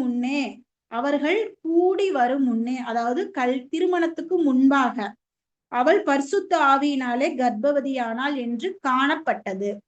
இங்க வந்து என்ன பாக்குறோம் அப்படின்னா, அவ கர்ப்ப ஆனதை வந்து என்ன பண்ணுது இங்க வந்து சொல்லப்படுது. அதாவது கூடி வருவதற்கு முன்னே பரிசுத்த ஆவியினால மரியாள் வந்து கர்ப்பவதி ஆனால் சொல்லிட்டு நம்ம இங்க வந்து நம்ம பாக்குறோம். சோ அதுக்கப்புறம் வந்து பார்க்கும்போது 19ல வாசிக்கிறோம், அவள் புருஷனாகிய யோசேப்பு நீதிமானாய் இருந்து அவளை அவமானப்படுத்த மனதில்லாமல் ரகசியமாய் அவளை தள்ளிவிட யோசனையாய் இருந்தான். சோ யோசேப்புக்கு இங்க யாரு வந்து மரியாள் கர்ப்பமா இருக்கிறத குறித்து சொல்லியிருப்பாங்க, ஏன்னா தேவதூதன் கிடையாது. தேவதூதன் அதுக்கு பின்பாக தான் நம்ம வாசிக்கிறோம் இல்லைங்களா, அதுக்கு பின்பாக தான் வந்து நம்ம வந்து வாசிக்கிறோம். ஆனா வந்து இது வந்து யாரு சொல்லியிருப்பாங்க, யோசேப்புக்கு வந்து யாரு தன் கர்ப்பமானதை சொல்லியிருப்பாங்க அப்படின்னா மரியாளை தான் சொல்லியிருப்பாங்க இல்லையா. சோ மரியாளை என்ன பண்ணியிருப்பாங்க, தேவன் தூதன் வந்து எனக்கு சொல்லி இப்படி தேவனுடைய திட்டம் என்னுடைய வாழ்க்கையில நிறைவேறதா இருக்கிறது, பரிசுத்த ஆவியினால் நான் கர்ப்பம் அடைந்திருக்கேன் அப்படின்னு சொல்லிட்டு அவங்க வந்து என்ன பண்ணிருக்க முடியும், யோசேப்பிடம் வந்து சொல்லியிருக்க முடியும். அப்ப சொல்லும் போது அவளுடைய இருதயத்துல எத்தனையோ ஒரு எண்ணங்கள் இருந்திருக்கும் இல்லையா, யோசேப்பு வந்து இதை ஏற்றுக்குவாரா, ஏற்றுக்கொள்ள மாட்டாரா, என்னை அவமானப்படுத்துவாரா, இல்ல நியாய பிரமாணத்தின்படி என்ன பண்ணுவாங்க, ஒரு ஒரு ஒரு பெண் வந்து நியாயப்பிரமாணத்தின்படி ஒரு பெண் வந்து திருமணத்துக்கு முன்பாக கர்ப்பமா இருந்தா அதை என்ன சொல்லுவாங்க, வேசித்தனம், விபச்சாரம்னு சொல்லுவாங்க. சோ அப்படி வந்து எல்லாருக்கும் முன்பாக நிறுத்தி நியாயப்பிரமாணத்தின்படி அப்படிப்பட்ட ஒரு பெண்ணை வந்து என்ன பண்ணுவாங்க அப்படின்னா கல்லெறிந்து கொள்ளுவாங்கன்னு சொல்லிட்டு நம்ம பாக்குறோம். அப்படி வந்து நடக்குமா, இல்ல தன்னுடைய எதிர்காலம் என்ன ஆகும் அப்படின்னு எத்தனையோ ஒரு கேள்விகள் வந்து தன்னுடைய இருதயத்துல இருந்தாலும் கூட இந்த காரியத்தை வந்து யோசேப்புக்கு வந்து உண்மை உள்ளவளா மரியாள் இருந்து என்ன பண்றா, இந்த காரியத்தை வந்து யோசேப்பிட்ட வந்து சொல்லியிருக்க முடியும். சோ யோசேப்பு வந்து என்ன பண்றாரு, அத வந்து அவர் வந்து நீதிமானா இருந்ததுனால அவமானப்படுத்த நினைக்காம என்ன பண்றாரு, ரகசியமாய் தள்ளிவிட யோசனையா இருந்தான்னு சொல்லிட்டு நம்ம வேதத்துல வாசிக்கிறோம். சோ அப்படி வந்து யோசேப்பு அவளை வந்து ஏற்றுக்கொள்ள வந்து என்ன பண்ணல, மனம் அவருக்கு வந்து இல்லைன்னு தான் சொல்லி நம்ம இங்க வாசிக்க முடியும். அதுக்கப்புறம் தேவதூதன் வந்து யோசேப்பு கிட்ட பேசி அவளை சேர்த்து கொள்ள முடியும்னு சொல்லதுக்கு அப்புறம் தான் வந்து யோசேப்பு என்ன பண்றாரு, சேர்த்து கொள்கிறான்னு சொல்லிட்டு நம்ம பாக்குறோம். சோ இப்படி வந்து அவ வந்து யோசேப்புக்கு வந்து என்ன பண்றா, ஒரு உண்மை உள்ளவளா இருந்து அதை வந்து தேவனுடைய திட்டத்திற்கு தன்னை ஒப்புவித்ததை வந்து அவ வந்து யோசேப்பிட வந்து ஷேர் பண்றதை வந்து அந்த பரலோகத்தின் திட்டத்தை, அந்த ரகசியத்தை வந்து ஷேர் பண்றதை நம்ம பாக்குறோம். அவ வந்து மற்றவங்க யாரு இடத்துலயும் வந்து சொல்லல இந்த காரியத்தை குறித்து, யோசேப்பிடம் தான் சொல்றான்னு சொல்லிட்டு நம்ம பாக்குறோம். சோ மற்றவர்கள சொல்லியிருந்தா வந்து அவங்க கண்டிப்பா பரிசுத்தாவியினால கர்ப்பமானதை குறித்து யாரும் நம்ப போறது இல்லை. ஏன்னா இதுக்கு முன்னாடி அப்படி நடந்ததே இல்லை. சோ அப்ப வந்து அவங்க வந்து என்ன பண்றாங்க, நியாயப்பிரமாணத்தின்படி அவளை நியாயம் தீர்த்து அவளை வந்து கொலை செய்யறதுக்கும் வாய்ப்பு இருக்குன்னு சொல்லிட்டு நம்ம வந்து பாக்குறோம். சோ இப்படி வந்து இந்த மரியாள் வந்து வேதத்துல வந்து அவள் இதன் நிமித்தம், இந்த கர்ப்பத்தின் நிமித்தம் அனுபவித்த துன்பங்களை வந்து அதிகமா பேசாவிட்டாலும் நம்ம வந்து நிஜமாலுமே அதை நம்ம தியானிக்கும் போது உண்மையிலே வந்து அவ பல துன்பங்களை வந்து என்ன பண்ணியிருந்திருக்கோம், அவனோட இருதயத்துல வந்து அனுபவித்திருக்க கூடும். அப்படி இருந்தாலும் கூட பரவாயில்ல, தேவனுடைய திட்டத்திற்கு நான் வந்து என்ன பண்ணுவேன், கீழ்ப்படிவேன், என்னை ஒப்புவிப்பேன், எனக்கு என்ன ஆனாலும் சரி தேவனுக்கு நான் வந்து கீழ்ப்படிவேன்னு சொல்லிட்டு இந்த இள வயதுல வந்து தேவனுக்கு வந்து ஒரு கீழ்ப்படிதல் உள்ள ஒரு மகளாக வந்து மரியாள் இருந்ததா, விசுவாசத்தோடு இருந்ததை வந்து நம்ம வந்து பார்க்க முடியும். அடுத்ததாக இந்த மரியாளை குறித்து நாம பார்க்கும்போது அநேக இடத்துல மரியாள் வந்து என்ன பண்றாங்கன்னா, இயேசு கிறிஸ்து குறித்து சொல்லப்படுகிற காரியங்களை வந்து தன்னுடைய இருதயத்துல வைத்து சிந்தித்து கொண்டே இருக்கிறத வந்து நம்ம வந்து பார்க்க முடியும். சில ரெஃபரன்ஸ் மட்டும் நான் சொல்லிட்டு கடந்து போறேன். லூக்கா 1:29 வந்து நம்ம பார்க்கும்போது, அந்த தேவதூதன் வந்து ஒரு வாழ்த்து, கிருபை பெற்றவளே நீ ஸ்திரீகளுக்குள் ஆசீர்வதிக்கப்பட்டவள் என்று சொல்லும் போதே வந்து மரியாள் என்ன பண்றாங்க, கலங்கி இந்த காரியத்தை குறித்து சிந்தித்து, இந்த வாழ்த்துதல் எப்படிப்பட்டதோ என்று சொல்லி சிந்தித்து கொண்டிருந்தான்னு சொல்லிட்டு பாக்குறோம். அவ பயந்து ஓடல, இல்ல நான் ஒரு தேவதூதனை கண்டேன்னு சொல்லிட்டு அவ வந்து பயந்து ஓடல, வெளியில போய் யார்ட்டையும் சொல்லல. பட் ஆனா அவ வந்து சிந்தித்து கொண்டிருந்தான்னு சொல்லிட்டு நம்ம வந்து என்ன பண்றோம், லூக்கா 1:29 வாசிக்க முடியும். அடுத்து லூக்கா 2:19 வாசிக்கும் போது அந்த இயேசு கிறிஸ்து வந்து பிறந்ததுக்கு அப்புறம் அந்த மேய்ப்பர்கள் வந்து அந்த இயேசு கிறிஸ்துவை கண்டு வணங்குறாங்க. அது மட்டும் இல்லாம அந்த மேய்ப்பர்கள் வந்து எப்படி இயேசு கிறிஸ்து அந்த குழந்தையிடம் வந்து வழிநடத்தப்பட்டாங்க அந்த நட்சத்திரங்கள் மூலமா அப்படிங்கிற காரியத்தையும் வந்து என்ன பண்றாங்க, மரியாள்கிட்ட சொல்லும் போது அப்பயும் வந்து இயேசு கிறிஸ்து குறித்து இப்படி சொல்லப்பட்ட காரியம், மேய்ப்பர்கள் சொல்லப்பட்ட காரியத்தை வந்து தன் இருதயத்துல வந்து என்ன பண்றாங்க வைத்து மரியாள் சிந்தனை பண்றாங்க. இத வந்து லூக்கா 2:19 வாசிக்கிறோம். அடுத்து லூக்கா 2:51 வாசிக்கும் போது அங்க வந்து என்னன்னா லூக்கா 2:51 வந்து இயேசு கிறிஸ்து வந்து ஒரு 12 வயதா இருக்கும்போது என்ன பண்றாங்க, அவங்க தேவாலயத்துக்கு போறாங்க. அங்க தேவாலயத்திலே இயேசு கிறிஸ்து இருந்துறாரு. வழியில வந்து நான் ரொம்ப தூரம் வந்ததுக்கு அப்புறம் இயேசு கிறிஸ்து காணோம்னு சொல்லிட்டு தேடி பாக்குறாங்க, கிடைக்கல. திருப்பி எருசலேமுக்கே போறாங்க. அங்க வந்து மரியாள் கேக்குறாங்க, ஏன் எங்களுக்கு இப்படி பண்ணுன அப்படின்னு வந்து கேட்கும்போது அப்போ வந்து அவர் வந்து என்ன சொல்றாரு பாருங்க, 2:51 லூக்கா 2:51 சாரி லூக்கா 2:49 நீங்கள் ஏன் என்னை தேடினீர்கள், என் பிதாவுக்கு அடுத்தவர்களில் நான் இருக்க வேண்டியது என்று அறியீர்களான்னு சொல்லிட்டு சொல்றாரு. சோ இப்ப வந்து இந்த காரியத்தை அந்த 51 வாசிக்கும் போது இந்த காரியத்தை என்ன பண்றா, தன்னோட இருதயத்துல வச்சு என்ன பண்றா, சிந்தித்து கொண்டிருக்கிறான்னு சொல்லிட்டு நம்ம பாக்குறோம். சோ இன்னும் சில இடங்கள் எல்லாம் பார்க்கும்போது அவருடைய தாயும் தகப்பனும், அதாவது மரியாளும் யோசேப்பும் இயேசு கிறிஸ்து வந்து சொல்லப்பட்டதை குறித்து ஆச்சரியப்படுறதை நம்ம பார்க்க முடியும். எங்கன்னு பார்க்கும்போது அந்த தேவாலயத்துல சிமியோன் இயேசு கிறிஸ்து பத்தி சொல்றதும், அதுக்கப்புறம் வந்து அந்த தீர்க்கதரிசி அன்னாள் வந்து சொல்றதையும் குறித்து அவங்க என்ன பண்றாங்க, கேள்விப்படும் போது ஆச்சரியப்படுறாங்கன்னு சொல்லிட்டு பாக்குறோம். சோ இப்படி வந்து மரியாள் வந்து பாருங்க, ஒரு விஷயத்த வந்து இயேசு கிறிஸ்து குறித்து சொன்ன விஷயங்களை எல்லாம் தன் இருதயத்துல வைத்து என்ன பண்றா, சிந்திச்சு கொண்டிருக்கிறார். அவர் ஒரு தேவகுமாரன், என்னுடைய மகன் என்பதை விட அவர் வந்து ஒரு தேவகுமாரன்கிறத வந்து என்ன பண்றாரு, தன் இருதயத்துல அதிகமா புரிஞ்சு அதை வந்து தன் இருதயத்துல வச்சு வச்சு வச்சு என்ன பண்றாரு, அநேக சங்கதிகளை எல்லாம் கேட்டு கேட்டு இருதயத்துல வச்சு என்ன பண்றா, அவ வந்து சிந்தித்து கொண்டிருந்தான்னு சொல்லிட்டு நம்ம பாக்குறோம். சோ நம்மளோட வாழ்க்கையில இது ஒரு பிராக்டிக்கல் அப்ளிகேஷனா எடுத்துக்கிட்டோம் அப்படின்னா, நம்ம வந்து நம்ம குடும்பத்தை கற்றுகிற ஸ்திரீகளா இருக்கிற நம்ம வந்து அநேக விஷயங்களை வந்து நம்ம என்ன பண்ணோம், எந்த விஷயத்த பேசணுமோ அதை நம்ம வந்து என்ன பண்ணோம், பேச மாட்டோம். பேசக்கூடாத விஷயங்களை, தேவையில்லாத விஷயங்களை பேசிடுவோம். சோ அப்படிதான் வந்து சில குடும்பங்கள் வந்து என்ன பண்ணப்படுது, உடையுதுன்னு சொல்லிட்டு நம்ம பாக்குறோம். சோ இதுல வந்து நமக்கு ஒரு சமயோகித புத்தி வந்து தேவைப்படுகிறதுன்னு சொல்லிட்டு பாக்குறோம். எந்த சமயத்துல எதை சொல்லணுங்கிறதும் வந்து ரொம்ப முக்கியம்னு சொல்லிட்டு நம்ம வந்து பாக்குறோம். சோ இந்த மரியாதை குறித்து பார்க்கும்போது இந்த இயேசு கிறிஸ்து குறித்து சொல்லப்பட்ட அநேக காரியங்களை தன்னுடைய இருதயத்துல வைத்து சிந்தித்துக் கொண்டே இருக்கிறத வந்து நம்ம வந்து பாக்குறோம். சோ அது மட்டும் இல்லாம இந்த மரியாதை பார்க்கும்போது இயேசு கிறிஸ்து ஒரு 2-3 இடங்கள்ல அவளை வந்து மரியாதை வந்து ஸ்திரீயே ஸ்திரீயே ஸ்திரீயேன்னு சொல்லுவாரு. ஏன் வந்து அப்படின்னு பார்க்கும்போது அவளுக்கு வந்து இது ஸ்திரீயே அப்படின்னு சொல்லும் போது மரியாளுக்கு எப்படி இருந்திருக்கும்னு பார்க்கலாம். நமக்கு வந்து ஒரு தாயை வந்து திடீர்னு அம்மா அப்படின்ற ஒரு இடத்துல விட அது வந்து அந்த இடத்துல ஸ்திரீயே அப்படின்னு வந்து சொல்லும் போது அந்த அவங்களுக்கு வந்து ஒரு கடினமான ஒரு இதா இருந்திருக்கும் இல்லைங்களா.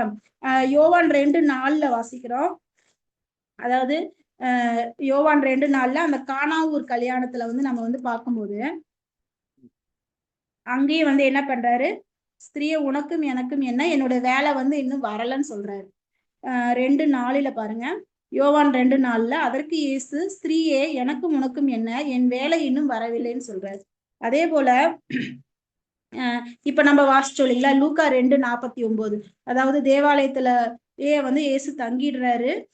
அவங்க திரும்பி போய் கூப்பிட போகும்போது அப்ப வந்து இயேசு கிறிஸ்து சொல்றாரு, என்னை ஏன் தேடினீங்க, நான் பிதாவுக்கு அடுத்த காரியங்கள்ல இருக்கணுமே, என்னை ஏன் தேடினீங்க அப்படின்னு வந்து சொல்றாரு.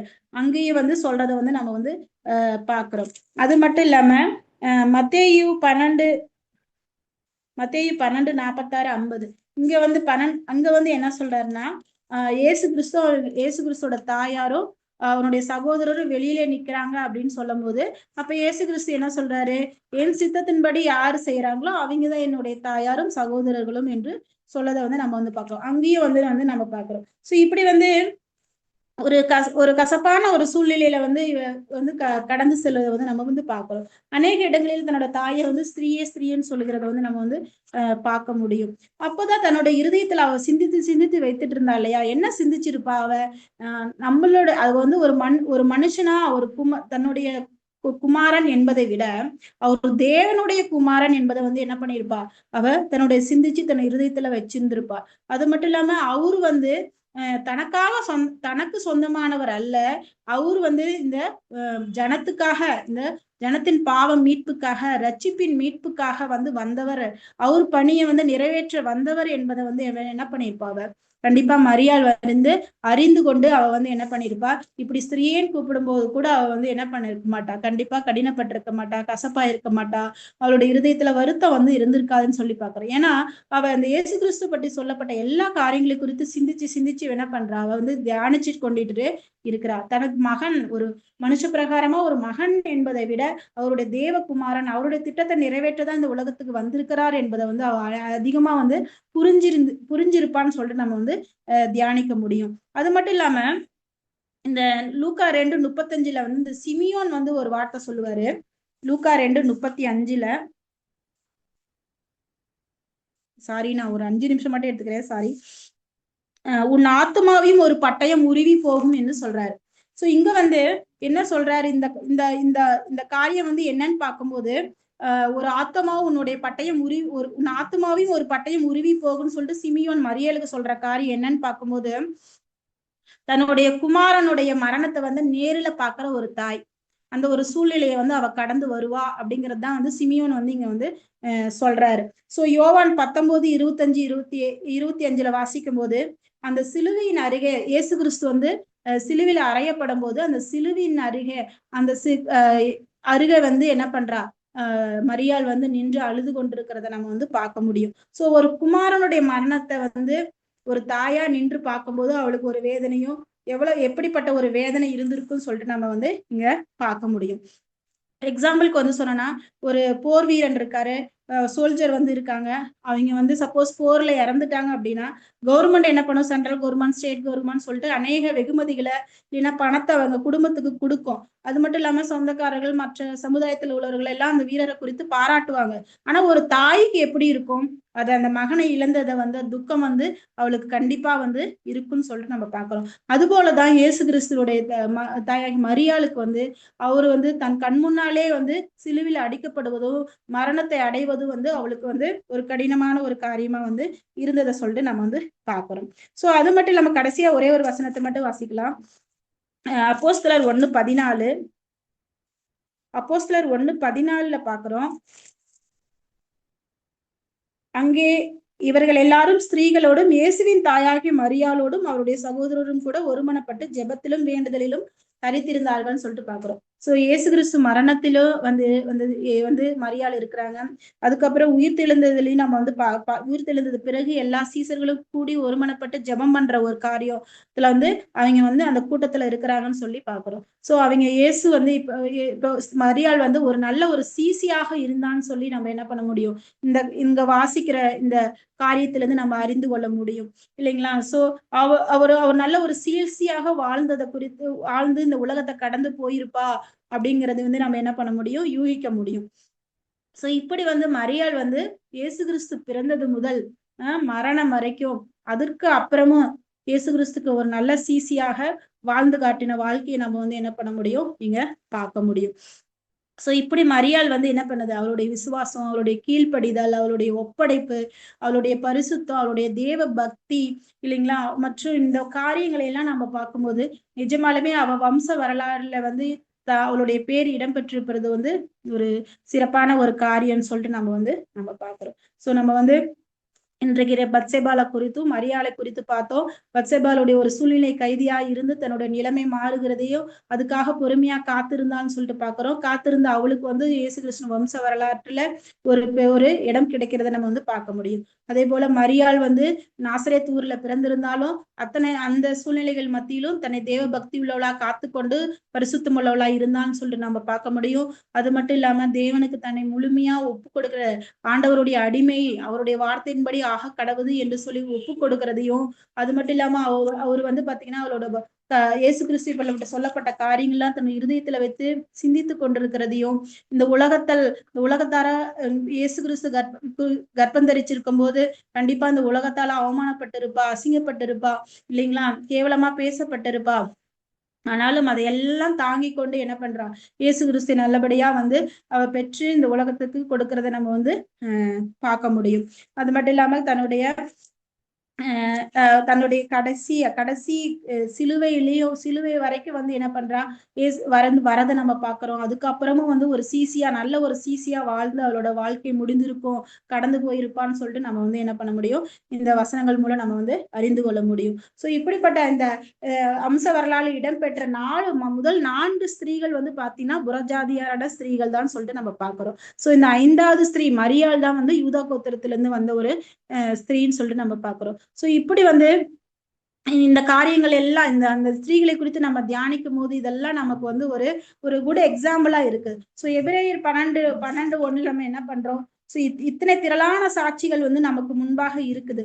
சோ நம்ம என்ன பண்ணணும் அப்படின்னா, நம்மளோட வாழ்க்கையில நம்மளுடைய பாவங்கள், பாரங்கள் இவைகள் எல்லாம் நம்ம தள்ளிட்டு கர்த்தர் நமக்காக நியமித்திருக்கிற ஓட்டத்துல, நமக்காக வச்சிருக்கிற திட்டத்துல, நமக்காக வச்சிருக்க சித்தத்துல நம்ம வந்து என்ன பண்ணணும், ஓடுறதுக்கு வந்து நம்ம தினந்தோறும் வந்து என்ன பண்ணணும், முயற்சி பண்றதெல்லாம் வந்து இருக்கணும். அதான் ரோமர் 12:1 வாசிக்கிறோம்ல, நமக்கு நியமித்திருக்கிற ஓட்டத்துல பொறுமையோட நம்ம வந்து ஓட கிடக்கணும். சோ இதெல்லாம் நமக்கு இந்த ஸ்திரீகளை குறித்து நம்ம தியானிக்கும் போது இதெல்லாம் ஒரு திரளான சாட்சிகள் என்று சொல்லி நம்ம என்ன பண்ண முடியும், சொல்ல முடியும். சோ இந்த கர்த்தர் எனக்கு நிஜமாலுமே இந்த ஸ்திரீகளை குறித்து வாசிக்கும் போது ஒவ்வொரு ஸ்திரீகளும் தன்னுடைய தேவனுடைய திட்டத்திற்கு தங்களை உட்படுத்தி கொண்டாங்க அப்படிங்கிறது தான் ஒரு மெயினான கருத்து. தாமாரா இருந்தாலும் சரி, ரூத்து, ராகாப்பு இல்லைங்களா, பத்சிபால், மரியாள் எல்லாமே தேவனுடைய திட்டத்திற்கு தங்களை உட்படுத்தி கொண்டாங்க, கீழ்ப்படிஞ்சாங்க, விசுவாசத்தோட என்ன பண்ணாங்க, எல்லா சவால்களையும் என்ன பண்ணாங்க, எதிர்கொண்டாங்க என்று சொல்லி நம்ம பாக்குறோம். சோ நம்மளோட வாழ்க்கையிலுமே இந்த ஸ்திரீகளை போல தேவனுடைய திட்டத்திற்கு நம்மளை உட்படுத்திக்கணும், தேவனுடைய திட்டத்திற்கு அவருடைய சித்தத்திற்கு நம்மளை கீழ்ப்படியணும். அப்படி இருக்கும்போதுதான் நமக்கு பரலோகத்துல நிஜமாலுமே கர்த்தர் என் மகளே வான்னு சொல்லிட்டு என்ன பண்ணுவாரு, நம்மளை கூப்பிட்டு அன்போட அரவணைப்பார் என்று சொல்லி பாக்குறோம். சோ இந்த வாழ்கிற வாழ்க்கையில நம்ம ஏனோ தானோன்னு என்று இராம நம்ம தேவனுடைய திட்டத்துக்கு நம்மளை ஒப்பு கொடுத்து நம்ம என்ன பண்ணணும், வாழ நமக்கு கர்த்தர் நம்ம எல்லாருக்கும் நமக்கு உதவி செய்வாராக. கர்த்தருடைய நாமம் மகிமைப்படுவதாக. ஆமென். சாரி, நான் கொஞ்சம் டைம் எடுத்துட்டேன், மன்னிச்சுக்கோங்க.